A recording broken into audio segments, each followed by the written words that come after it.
naa olof yi day xaw a compliqué trop mais mën nga ko tënk rek ci ne parce que fi ngay waxee moom mooy jigéen ñi ñu joxaat leen seen gëdd ci askan wi yaa ngi ko sukkandi ci Mariama Ba mu nekk jigéen bu ñu ràññee ci Sénégal ci àdduna bi wërngal këpp nekkoon écrivaine moom moo bind une si longue lettre inspiré tamit féministe yu bare mbaa yóbbu la ci féminisme bi moom it. Alors boo seetee Mariama Ba livre am daf ko génnee à la fin des années 70. En 79 mu doon wax ci ay sujets yoo xam ne dama am impression tey parce que Mariama Ba dañu doon fêter anniversaire u décès wam lundi dernier. ma am impression que même problème yi moom la ñuy waxtaanee tey mais peut-être sous d'autres vocables mooy yeneen mots rek la ñuy utiliser. ma gis ne peut-être jigéen ñi de Mariama Ba ou avant Mariama Ba ba tey ñi ngi wax mais peut-être dégguñu leen. après mënuñu wax ne avancé amul diggante problème yi ñu doon casse depuis boobu avancé am na ci yenn yi parce que jigéen ñi tey da nga leen di fekk fu bëri da nga leen di fekk ci magistrature bi da nga leen di fekk armée da nga leen di fekk ci médias yi ñu am yenn poste yi nii mais peut-être ba tey jigéen tey même bu doonee ministre société bi am na nenn nu mu koy xoolee te am na yenn yu muy xaar ci moom sous prétexte que jigéen la donc même bu fekkee ne tey yenn bunt yu ubbi nañ ko xaar yi ñu doon xaar ci ñoom ba tey socialement moom la ñuy xaar te am na yenn yoo xam ne jàpp naa que ne mën nañu ko romb li ma inspiré aussi bokk na ci li xew Mali ak affaire excision bi ñu gis góor yu bëri def ay affiches pour ne dañuy jàppale en fait ils sont d'accord pour ñu exciser xale yi man foofu li may interpeller aussi excision mooy xarafal ah.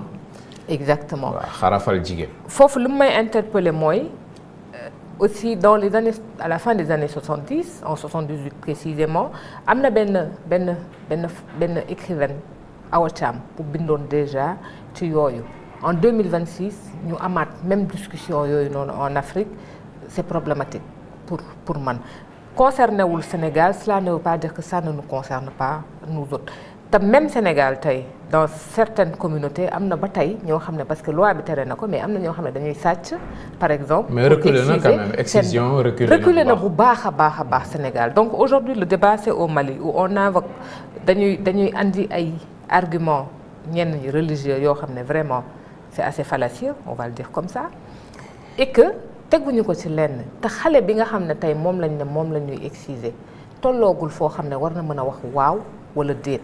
mais kenn dégluwul moom lan la bëgg kenn du laaj et moi je me demande à quel moment lan nit ñi di décider de lan moo war a am ci xale boobu noonu yow gisoo si njariñ daal. mais ay ngaañ la am gis nañ que ne Abass Ndao yàggul def nañ fi benn séance boo xam ne en fait opération de réparation lañ ko tuddee te mooy jigéen ñi nga xam ne dañu leen excisé woon donc il y a des problèmes même au plan médical donc njëriñ bi gisuma ko dañu lay wax tradition mais tey bu fekkee ne dafa am loo xam ne tradition daf ciy andi loraange surtout muy toucher ci droit wu nit mais dañu ko war a arrêter parce que tey boo seetee dama mës a dégg kenn mu ne muy expliquer ci affaire religion et il dit Serigne Babacar Sy da doon wax ne am na tey loo xam ne sax diine maye na ko te ngor mayewu ko am lu ngor maye te diine mayewu ko cela dit bu fekkee ne dañu jàpp sax ne certaines lois sont immuables pourquoi les pratiques ancestrales ne le seraient pas on doit pouvoir les interroger xool ko li baaxul te ñun ñu dindi ko donc bu ñu jàppee ne benn pratique bi wax dëgg fa neex yàlla dëppootul ak ñun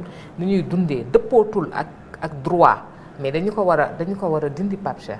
dañ ko war a dindi excision moom muy xarafal jigéen dégâts yu bare la indi ci Afrique loolu jot na ñu taxaw ci am na nag ñoo xamante ni seen cosaan ak seen aada moo si dugal ba ci sax ay médecins yoo xamante ni dañ koy soutenir malheureusement c'est rare mais am na. si yenn dëkk yi loolu du Sénégal gisuma ko Sénégal mais oui ci yenn dëkk yu mel ne Guinée am na ñoo xam ne dañu nekk dans le corps médical et qui vont dire man sama doom dañu koy exciser. et yooyu discours nag boo ko déggee ci yenn dëkk yi da ngay tiit. mais foofu da ngay wane que ne daf lay wan que fan la culture bi ancré wu ci ñoom fan la pratique boobu noonu toll ci ñoom.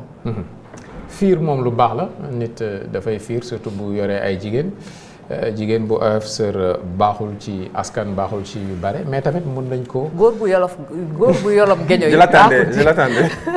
góor bu yolom geño yi baaxul ci askan. baaxul ci réew bokkul ba tey. benn baaxu ci. benn la góor bu yolom geño yi baaxul ci réew. baaxul ci askan. benn baaxu ci. d'accord ok mais mun na lu ma bëggoon wax rek mooy mun nañ gunge jigéen bi ci yeneen anam yoo xamante ni du xarafal ko daal. jërëjëf ci teewlu bi xeer bi nga xamante ni bii sànni na ko diis na mais ñu jotee ko ci jotaay bi kon ba ëllëg ci beneen matinal incha allah.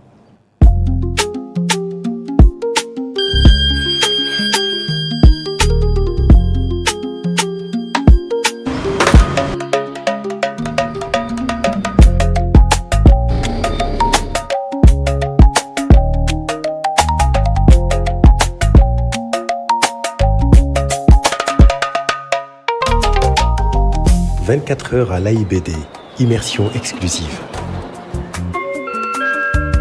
3 millions de passagers par an. Déjà, quel changement immense par rapport à l'aéroport de Dakar Centre-Ville.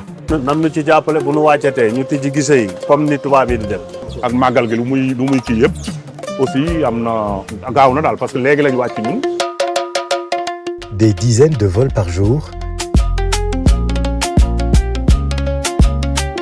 Oscar Echo Uniform Delta Hotel, await of flies project Golf Oscar Papa 01, report final runway 01. Et une pression de chaque seconde. C'est interdit de survoler le palais de Popenguine. Loolu lay def ñu day wax ak avion bi war a ñëw. yenn visibilité yi donc on maintient les avions au sol surtout période bi ñu nekk période nawet bi. Normalement, quand on travaille sur un feu d'aéronef, en priorité, on travaille avec les lance-canons. Ça, c'est pour abattre les grosses flammes, maîtriser le feu et créer les conditions de survie à l'intérieur de la cabine. Sur l'échelle internationale, par un audit de ICAO, que nous sommes les meilleurs aéroports de notre région.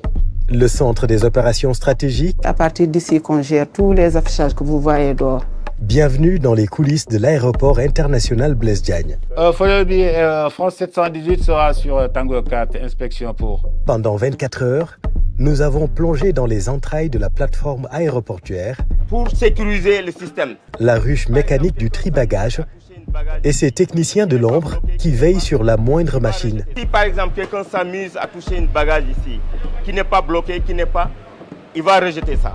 Là où le grand public n'a jamais accès. On peut trouver des choses anodines comme on peut trouver des choses graves. Ça veut dire que l'aéroport ne peut pas fonctionner sans cette machine. Sans cette machine. De jour comme de nuit, l'aéroport ne s'arrête jamais.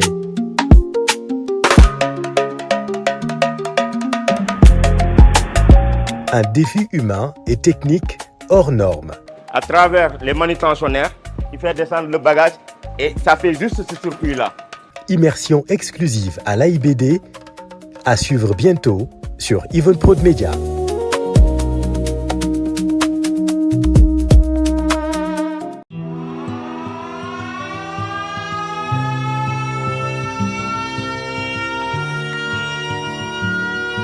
Détenu mineur, la classe de la réinsertion. Le corps subit les murs, l'esprit traverse les horizons.